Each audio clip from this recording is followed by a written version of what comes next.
we are celebrating women this month. And we have a special guest with us this morning. I'm going to turn it over to Amber and let her introduce our guest. But before I do that, I have to say, I've known our guest for a long, long time. She taught my son, Nico. She was one of his teachers over at Walker. So she's been giving back to the Evanston community for a long time. So we are happy to have her. I'm going to turn it over to you, Advocate Amber. Good morning, everyone. Happy Women's Month. I'm glad to be here with all of you guys. This guest I am very passionate about because she wants to help and assist not only mothers, but children. That's her passion. And when I heard about her organization, it was just amazing to me. And it was something that I felt passionate about. And I said, we've got to bring her on here. Miss Julie Levine with Evanston Moms for Moms. Hi, everybody. I'm just so happy that you're on here. And I just want to know more about what your organization is. What's your goal? Go ahead, you have the floor. Okay. And thank you for saying Levine, because so often it's Levine, right? When I say hi, I'm Julie Levine. I am a recently retired teacher from District 65. And like Kimberly said, I taught at Walker School for over 30 years. I taught at Haven for a year, and I taught in Long Beach, California for 2 years before I got married. And I've, from the time I taught, even in Long Beach at 22 years old, I had 35 children of 13 to 15 different backgrounds in my classroom. And I just fell in love with that kind of vibe in my teaching. And then Evanston became the only place for my husband and me to live when I moved back from California. And so I've taught English as a second language, first grade, third grade, fourth grade, fifth grade, and I taught at National Lewis methods of teaching reading and language arts to undergrad and graduate students. So the passion is the children. Never forgetting the kids, loving all the kids for all these years, still in touch. And I bumped into one as a flight attendant last year, and he looked at me and I looked at him, and I haven't seen him in 20 years. And it was Mrs. Levine. And I'm like, it's you. But so that passion for the kids is the core of everything. And yet, while I taught for 30 years, just pouring heart and soul into all the kids, we were all acutely aware in Evanston, and the discussion constantly in Evanston was the achievement gap that exists in our community since Dr. Hill was our superintendent. And on his address to teachers, my first year at age, I think I was 25 in Evanston, every superintendent was going to close the achievement gap. And I think, people weren't addressing what, was very obvious, what people come to know now, systemic racism, socioeconomic issues, no lack of caring by parents. But I'd say to myself, what is it when I'm teaching first grade that has these children coming in so ready to read, and some children coming in not knowing alphabet letters and colors? And then as I was moving towards, I'm going to retire eventually when I don't feel I can give my complete A game, and I taught right up till COVID shut me down. This idea came into my head, and actually the name Moms for Moms just came into my head. And originally the thought was, I want to match experienced Evanston moms, hopefully even teachers, retired teachers, people who really understand early literacy, and provide educational books, games, toys, and sort of just a support system to moms. That's how it started. But as COVID came and I had a lot more time to process and became a grandmother and watched my little soon to be 4-year-old granddaughter playing with her alphabet letters, and suddenly at Robert Crown taking a toddler dance class, I said, can't just be that. We need to fundraise for experiences. And that's where Ms. Holmes said to me, that is where it's different. I called all the women in leadership in Evanston that I know to say, can I do this? I'm fully aware I'm a white woman in Evanston. Happen to be friends with lots of Black women in Evanston and doctors. And can I do this? Yes, you have to do it. You need to do it. And then I researched on Cradles to Career, and I saw, well, Fleetwood and Cradles to Career and some organizations have parent visitation programs, but not every mom wants someone visiting. There's different kinds of programs. So talking to people, I realized there is a place for moms to connect with. The original vision was first-time moms, but that's all in the adjustment phase. But to provide educational books and toys. Books, we partnered with Young Black and Lit, and I have a basement full of books with, brown and black babies and toddlers and children, and really cool puzzles and toys and game maps down there for all children. And then I've started fundraising, and I'm doing it, and money. So every child can take a class at Robert Crown or an online Zoom music class or art class or whatever the kids want. Summer camp. I want to be able to provide the experiences, not just the educational materials, and a supportive community member who, wants to just help navigate moms' issues, kids' issues with the new moms. That's just a start. I'll take a breath. Is that a decent explanation, Amber? That's amazing. That's amazing. I think we're all excited. I know the advocates are on the edge of their seats with some questions. And I'm glad you have pointed out about experiences and about, home visiting, because, and especially now, I think the world will forever be different, where we're not just saying, come on in the house, but even culturally, it's just different for different people. So I'm glad you raised that as an awareness piece. And maybe that'll make your program different than other ones, because you can do so many more things outside of the homes within those experiences you're talking about. So I'm really excited, because the kid is taking a class. Mom could be having experiences on how I can, help my child, have a stronger start to school, or kind of reinforcing those things. So it can be kind of a twofold thing. So I'm super excited about it. So whoever wants to jump in, I'm gonna stop talking. I'll jump in. Nice to meet you. Thank you so much for this. As I was reading your bio, Amber sent over to me, and just really in hearing you talk now, really kind of reminds me back when I first met Mrs. Holmes Ross, when I was a teen mom at Family Focus. We had a sisters group where there was another mother that was partnered with us teen moms and working with us and helping us navigate parenthood. So I definitely appreciate this coming back kind of in a way with your own special twist on it. And it just kind of reminds me of like early Head Start and Head Start programming, like really getting down to the meat and potatoes with the young kids early. So they are ready to come into kindergarten and ready to learn and work. And it does take a village. Women and children are my passion as well. So I this is like amazing to me. And for you to take it that extra step to have those experiences, and I'm glad you've extended it to not just first-time moms, but moms, period, because I'm a mother of 10. I have 10 kids, and my experiences have been different with all of my children, right? Like some of my kids, my older boys play basketball, my daughters cheerlead and such. So it's like, you could be a first-time mom, but just that first kid is not your only experience, right? You're going to have a different experience with every child. And for you to provide those services and diversity and opportunity for young mothers, period, to be able to say, okay, I can afford to let my kid do a ballet class at Robert Crown. Although the city does have scholarships and such, it's a little harder to get those things, and then you're limited. So this, I feel like, is, as a mother, I'm so excited to have this. How do you recruit for your families? Like, where do you get your families, and how can we help you recruit to provide services to mothers? That's actually the best question of the moment, because I've spent a year of hard work trying to connect with everybody I know in Evanston. I get flyers out, reach out to people, make connections.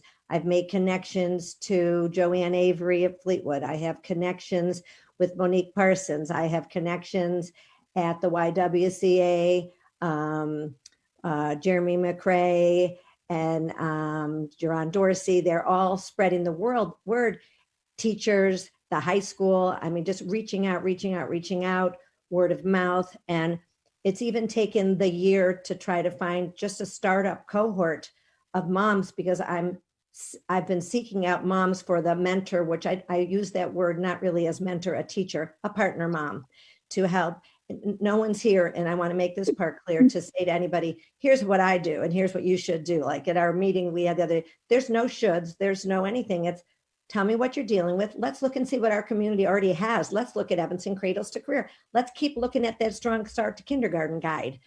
Oh, you're having, you're concerned about this. Let me show you where you can get that. Let's together look. It's a partner in navigating, not I'm here to tell anybody what to do. In fact, the hope is if you're talking to a mom, like my daughter is 36 and has 2 kids, and Billy won't sleep at night. Okay. Last night, yay, the kid slept through the night. She's struggling with sleep. I want to be able to say, I can't say I did anything better. I crawled out of her room and she'd say, I see you leaving, when she was 3. So I wasn't much at the perfect sleep person, but let's look and see what the experts say. What does your mom say? What did your grandmother say? Where, who would you like to talk to another mom in the same situation? But anyway, back to your question, because that was where I said I could ramble. I've got information out to a lot of people. I'm ex-Walker parents, Dr. Sharon Robinson, who most everyone knows in Evanston, and I'm trying to look at now more pediatricians.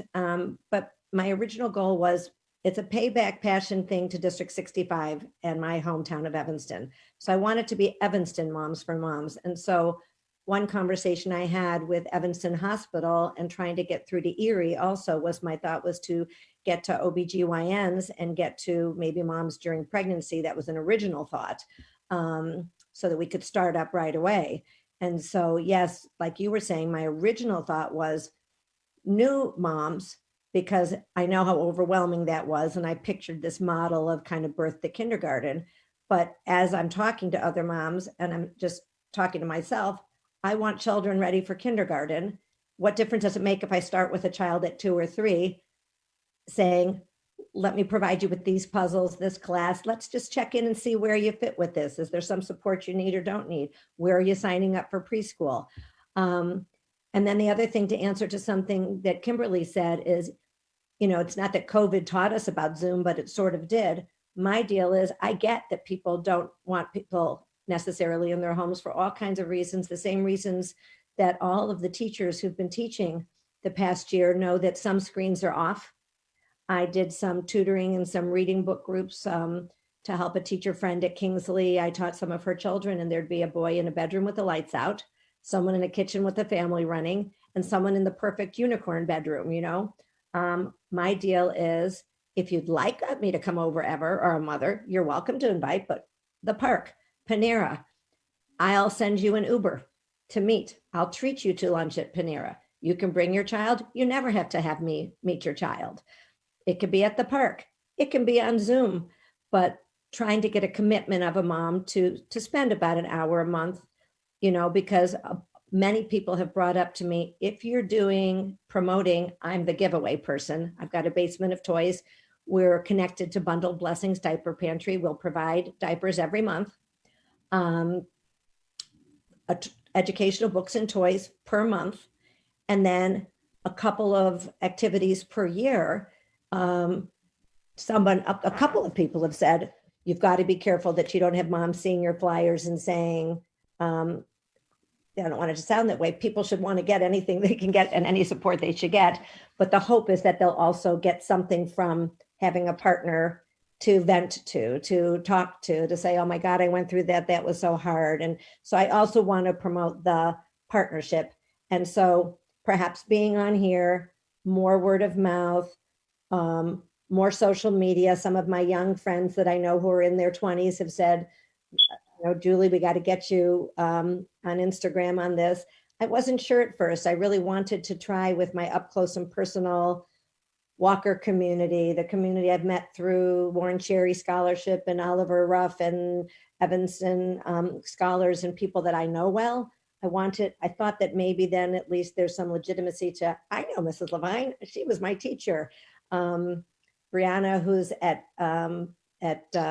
where's she working at Family Focus right now, or Fleetwood.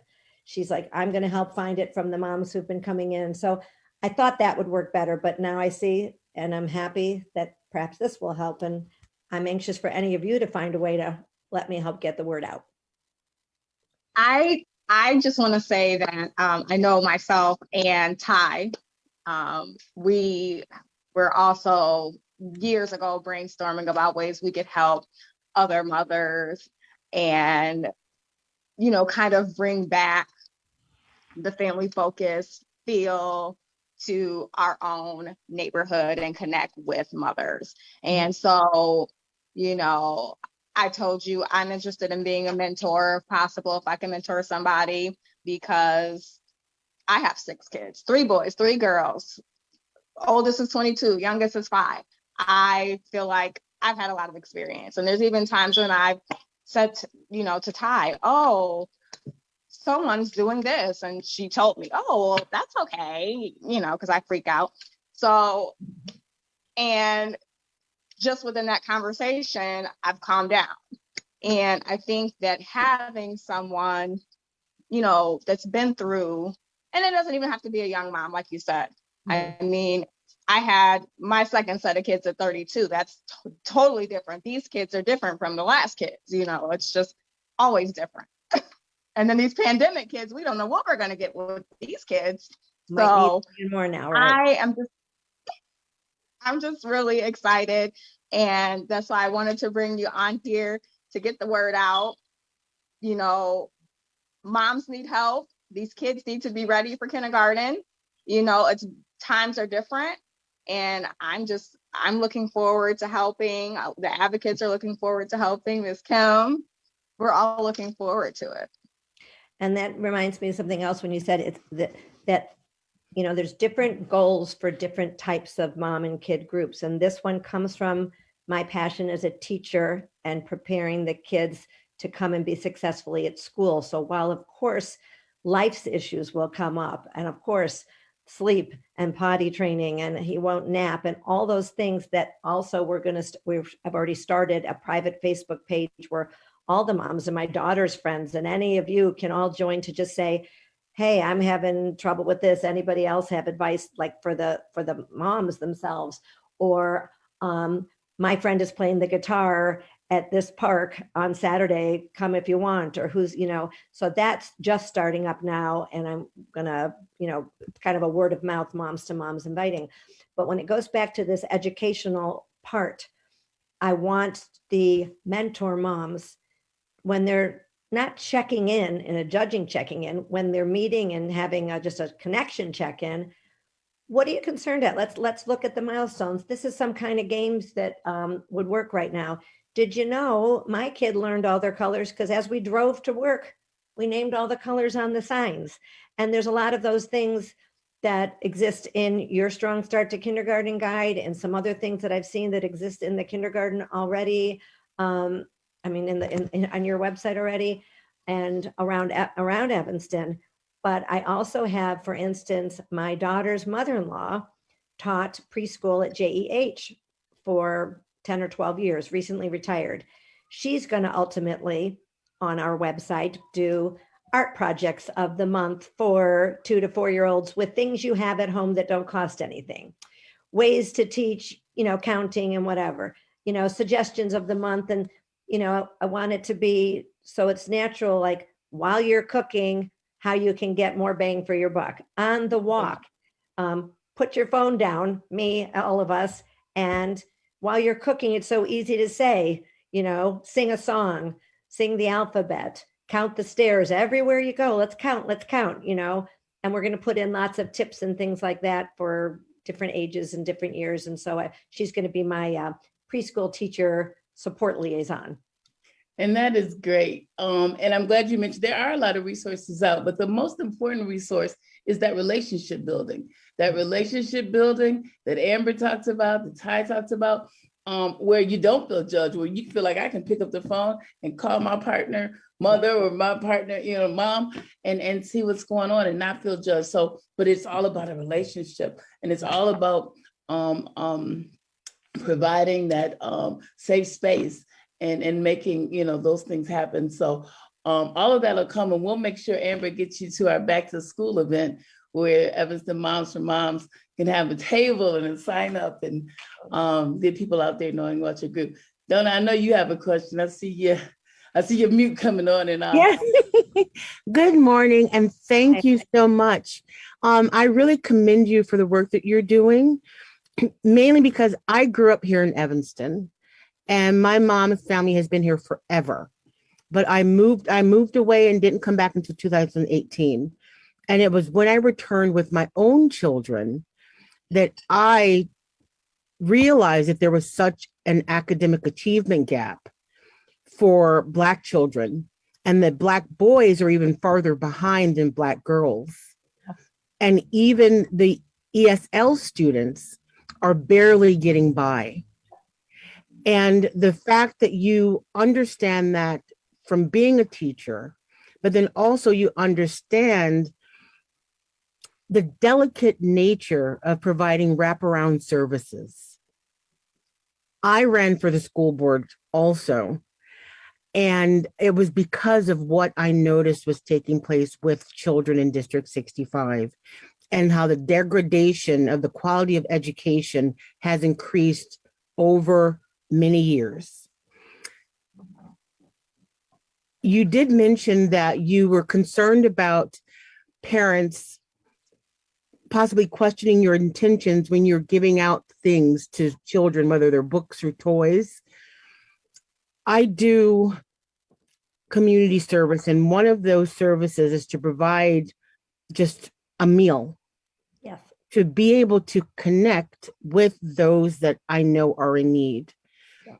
And seeing that you're doing that, it shows that you understand that the most vulnerable in our community oftentimes will not connect with you until you notice that they are in need. So I commend you for that. And, and the fact that you do have allies of different backgrounds to be able to help you to better understand each and every one of those children and mothers that you're trying to connect with. I applaud you, because even I know I'm talking for a long time, but really quick, when I was living in New York City, I had never played. I used to play with babies, but I'd never changed a diaper. I didn't know what it was to be around babies. I didn't know what I was doing. And my mother came to stay with me for about a year. And while she was there, she enrolled in a parenting program. And it included mothers and grandmothers to help to connect them to the children and to teach the mothers not necessarily how to mother, but how parenting is done in different communities and for women of different backgrounds. So I just want to say that I love what you're doing, and just hearing all of the work that you've done so far and the research and connecting to people of different backgrounds. To me, so far, because most people know me as being a skeptic and often a pessimist, but based on what I read about you and you speaking this morning, I'm, really encouraged to share whatever it is that you're doing. And thank you so much. And that does lead me to another way that you ladies can be of help to me. I have spent the year also reaching out, emailing, calling all of the women of color that are friends, colleagues, and parents that have raised kids that I've connected with in Evanston, because I said no to friends of mine saying this isn't going to be a white lady group of volunteers. That's not what it is. And I would prefer that the mentor moms certainly be of color for relatability, at least a teacher, because I know from my teaching, I can look at a mom. I know the relationships I've had with hundreds of parents over the years. And it's, what do you need? And what does your child need? And what can I do for you? And So I have a group now of 8 to 10 women who are committed to get started. So there's two things going. One, if it goes on too big, I don't have enough mentors ready. So I would love the word out for mentors who would be interested, because I am seeking that. And, you know, for instance, one of my mentors is Amber's cousin's wife. She was one of the moms I connected with just so deeply, teaching her son a few years ago. She's a nurse, and her husband is African American. She's Filipino, and she has a child with special needs. I know her heart. So I've like been hand selecting people whose heart I know and who are committed to equity, and that there's no part of me that wonders if they understand what we're doing here. So I'm going to need the mentor group to grow as the moms are becoming interested. So I'm going to need, you know, that too. I don't want to just put a flyer out looking for mentors and having like, you know, I guess I have to interview people, but if people, I'd rather it's people I know who say, but I know so-and-so and she'd be great, or whatever you all suggest in that capacity. So, you know, I have, like, for instance, in the mentor group, an early child reading specialist, just mixed group of moms, two moms who were single moms, young. But again, looking for that diversity and that capacity as well. So I need All right, I'm gonna see, you have a person on here who probably can be a great help to you, our spotlight advocate, Carmen, who's at Evanston Public Library. I'm gonna let Carmen have the floor for a moment and see what she has to add. Thank you. Sure, thank you. No, I am excited about this idea, and to hear you talk about the equity piece. I think that those are some of my questions, like the equity of it, that it won't be like a white moms group, and that there will be some diversity in there. If there's any way we can help at the library, I'm happy to do that. I am not a parent, but I am a former educator. So if there's any way that I can help and mentor. So I'm wondering, is there some sort of criteria for connecting moms, or is it, so like the mentor mom with the mentee mom, is there some sort of criteria that you look for, or is it just kind of just happens?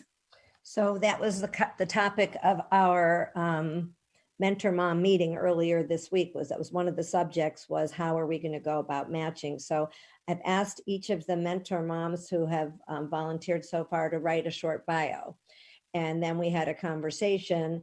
I have a form that I just put out to the people involved to check for me for when a mom wants to join, to tell a little bit about herself, why she'd like to be a part of our organization, and if there's anything particular qualities she's looking for in a mentor mom, mentor partner. And the best I can do is try to match, because, you know, but not just completely random. Try to say, and then say to the new mom, here's so-and-so.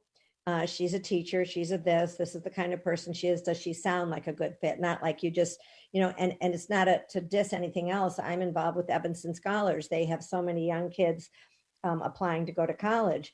You get matched with a mentor who's going to help you navigate college. I will try, you know, my best, as I have a big enough group of volunteer moms, to say, do you have any guidelines? Do you prefer a mom of color? Are you open to someone who's raised her kids? How would you like to work with this lovely teacher? You know, and so trying to do it kind of through a personal interview, and then saying, this is what I know about this person. Does that sound okay? Would you like to meet?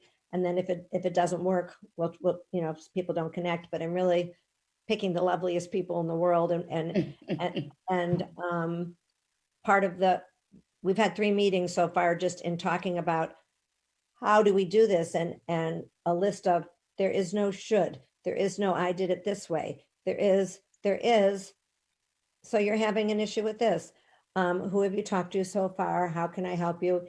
There's nothing wrong with saying, here's how I did it, which was pretty hilarious. And you know, well, we're excited to watch this grow. Julie, we're excited to watch this grow. We are wrapping up. We have a half hour, and that half hour goes really, really fast. Before we get off the air, I want to thank our Facebook family for always watching with us. Ms. Wetlow, we see you. Esther's with us. Mike, your husband, I guess, is watching. Randy said, is it Mike who said he's proud of you? Yeah. Mike's my and son, Polly- that's my child. That's your son. That's your son. Thanks, Mike, for watching. And Polly Jackson's with us this morning. We That's my appreciate son. everybody watching and sharing this video. We're excited to watch Moms for Moms grow. And we're excited to be advocates and help you in any way we can and support this effort. I hope everybody has a wonderful and safe Saturday. Thank everybody for joining us. Thank our Radio La Difference family. We'll see you next week. Thank you all so much. Have a good day. Bye.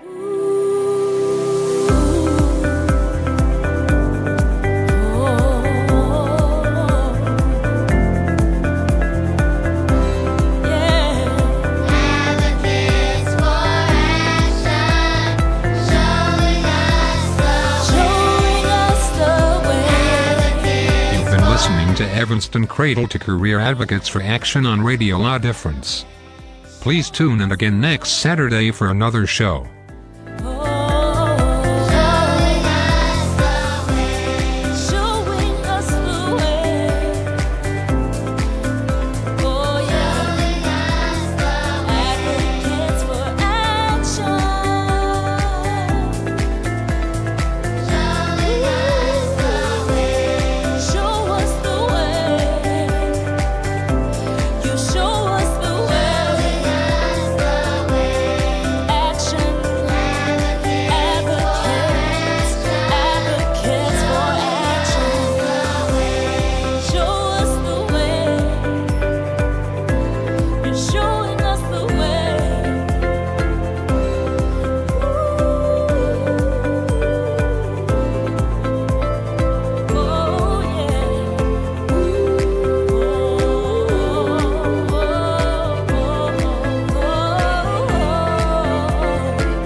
You're listening to Radio La Difference Chicago.